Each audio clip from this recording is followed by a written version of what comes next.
हमारा आज का टॉपिक है केंद्रीय प्रवृत्ति के माप।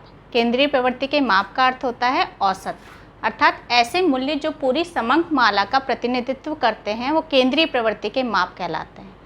केंद्रीय प्रवृत्ति के माप के लिए बहुत सारी विधियां हैं, उसमें सबसे आज हम पढ़ेंगे समांतर माध्य। ये सबसे प्रमुख विधि है, सामान्यतः यही यूज़ में ली जाती है। समांतर माध्य किसे कहते हैं? समांतर माध्य का अर्थ है किसी श्रेणी का समांतर माध्य सभी पद मूल्यों के योग में उनकी पद संख्याओं का भाग देने पर प्राप्त होता है। समांतर माध्य को x बार के रूप में शो करते हैं। इसका फॉर्मूला है x1 plus x2 plus x3 plus x4 और x लेकर के xn तक, यानी जितनी भी पद संख्या उन सब पद संख्याओं का योग बटे पदों की संख्या, या इसको सिग्मा x अपॉन n के रूप में शॉर्ट में लिख सकते हैं कि आप पद संख्या को अलग अलग जोड़ें या सिग्मा x करके बटे n करें तो हमें समांतर माध्य प्राप्त होता है। सांख्यिकी में हम समांतर माध्य के मापन के लिए देखेंगे विभिन्न श्रेणियां होती हैं, उनके अंतर्गत हम उनका अध्ययन करेंगे। विभिन्न श्रेणियों में पहली श्रेणी है व्यक्तिगत श्रेणी, जिसमें हर पद मूल्य का अपना व्यक्तिगत मूल्य दे रखा होता है। खंडित श्रेणी में पद मूल्य के साथ उसकी आवर्ती दे रखी होती है और अखंडित में वर्गांतर के रूप में प्रश्न प्रदर्शित होता है।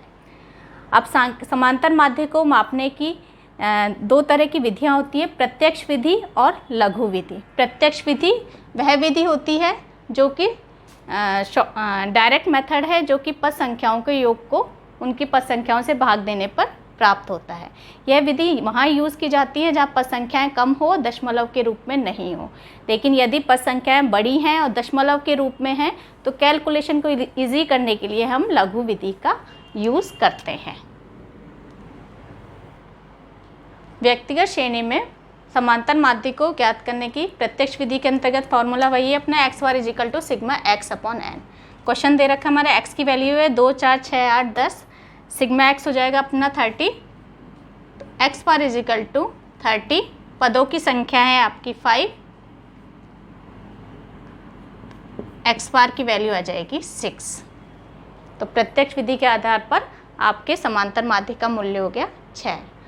अब इसी प्रश्न को हम लघु रीति से सॉल्व करके देखेंगे। लघु रीति का फॉर्मूला है x bar is equal to a plus sigma dx upon n। a का मतलब होता है अज्यूम मीन, कल्पित माध्य, यानी आपकी जो x की वैल्यू दे रखी होती है उसमें से लगभग बीच की वैल्यू को आप एक अज्यूम मीन मान लेते हैं, कल्पित माध्य मान लेते हैं और उसके आधार पर हम dx निकालते हैं। dx होता है पदों के विचलनों का योग, इसको हम फॉर्मूला के रूप में लिखेंगे x माइनस a। तो x माइनस a वैल्यू निकाल करके टेबल निकल जाएगी, उसका योग करके हम सम को सॉल्व करेंगे। तो dx निकालेंगे, dx होगा आपका x माइनस a। जो आपको प्रश्न दे रखा है इसमें हम 6 को a मान लेते हैं, तो 2 माइनस 6 हो गया -4, -2, 6 माइनस 6 हो गया 0, 8 माइनस 6 हो गया आपका +2, देन 10 माइनस 6 हो गया आपका +4। तो सिग्मा dx करेंगे हम, माइनस माइनस की वैल्यू को प्लस कर लेंगे, प्लस की वैल्यू को प्लस करके दोनों को कैलकुलेट करेंगे तो हमारा ये वैल्यू आ जाएगी 0। अब हम फॉर्मूले में पुट करेंगे x bar is equal to a, assume mean हमने लिया था 6 प्लस सिग्मा dx आपका हो गया 0, पदों की संख्या है आपकी 5, तो 6 प्लस 0 इजिकल टू 6। तो x बार की वैल्यू आई 6। हमने बहुत इजी एग्जाम्पल लेकर के किया है, एक ही एग्जाम्पल में वैल्यू दोनों की इक्वल आएगी, चाहे प्रत्यक्ष विधि से करें या लघु रीति से करें। दूसरी श्रेणी है हमारी खंडित श्रेणी। खंडित श्रेणी के अंतर्गत x के जो मूल्य दे रखे होते हैं उनके साथ उनकी आवर्ती दे रखी होती है कि ये संख्या कितनी बार रिपीट हुई है। तो हमें क्वेश्चन ले लेते हैं, x की वैल्यू दे रखी है, f दे रखे हैं। इसमें मैंने डायरेक्ट और शॉर्टकट मेथड दोनों को एक साथ टेबल फॉर्म में दिखा दिया।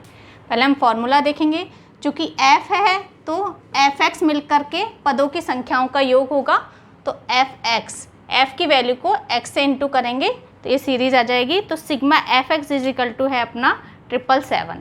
फॉर्मूला है अपना sigma fx upon sigma f। Sigma fx हो गया आपका 777 बटे 50, आपका x बार की वैल्यू आ गई 15.54।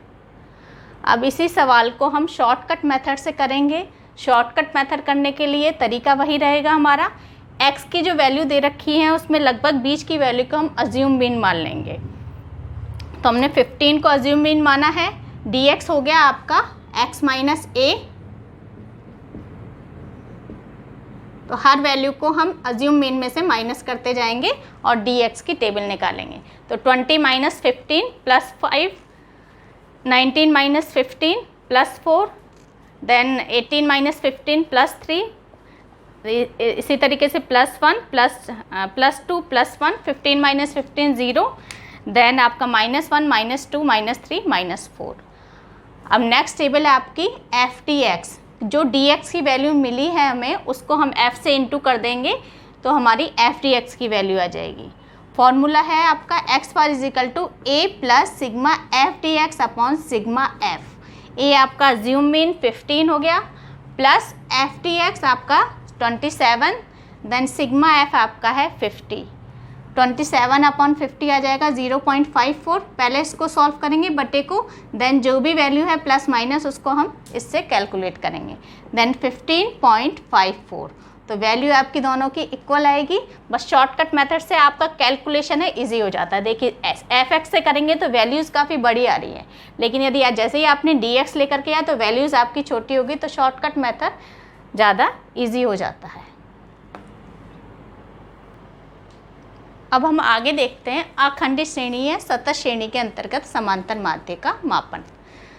अखंडित या सतत श्रेणी होती है वर्गांतर के रूप में दे रखी होती है कि पद संख्याएं दे रखी होती है वो वर्गांतर के रूप में होती है। 0 से 10, 10 से 20, 20 से 30, 30 से 40 इस रूप में होती है। तो इसके हमें x वैल्यू निकालनी पड़ती है। x वैल्यू होता है मध्य मूल्य, कि आपको जो पद मूल्य दे रखे हैं उन दोनों की बीच की संख्या। इसको निकालने के लिए हम कर सकते हैं कि ये जो पद मूल्य होता है, पहला ये होता है आपका L1, ये आपका L2 यानी निम्न सीमा और ये आपकी ऊपरी सीमा। तो दोनों को जोड़ करके डिवाइडेड बाई 2 कर देंगे तो हमारा मध्य मूल्य आ जाएगा। तो 0 और 10 मिला करके 10/2 आपका हो गया 5, देन 30/2 हो गया आपका 15, 25, 35, 45, 55। तो जैसे आपको वर्गांतर दे रखा होगा x वैल्यू आपको निकालनी पड़ेगी। फ्रीक्वेंसी दे रखी है आपको, डायरेक्ट मेथड करेंगे। फॉर्मूले आपके वही हैं जो आपकी खंडित श्रेणी में यूज़ हुए थे। x बराबर sigma fx upon sigma f की वैल्यू दे रखी है। fx करेंगे हम x और f को इंटू करेंगे। 12 × 5 60, 18 × 15 270, 25 × 27 675। इस तरीके से इसको कैलकुलेट करेंगे तो सिग्मा fx की वैल्यू हो जाएगी आपकी 2800 और सिग्मा f है आपका टोटल फ्रिक्वेंसी है आपकी 100। तो 2800 बटे 100 करेंगे तो आपका सिग्मा x हो जाएगा, आपका x बार की वैल्यू आ जाएगी 28। अब इसी क्वेश्चन को हम शॉर्टकट मेथड से करेंगे। शॉर्टकट मेथड करने का तरीका वही है आपका, हम पहले विचलन निकालेंगे, फिर विचलनों को आवर्ती से गुणा करके हम FDX निकालेंगे। तो dx की वैल्यू निकालेंगे। dx निकालने के लिए हम जो x की वैल्यू दे रखी है उनमें से लगभग मिड वैल्यू को हम a मान लेंगे, अज्यूम मीन मान लेंगे, फिर हर मूल्य का उससे विचलन निकालेंगे। तो 5 - 25 आ गया आपका -20, 15 - 25 आ गया -10, 25 - 25 0, 35 - 25 10, 20 30। इस तरीके से डेविएशन विचलन निकाल लेंगे। अब विचलन वाली जो सारणी है उसको हम f से इंटू करके FDX निकाल लेंगे। तो FDX का टोटल आया आपका 300।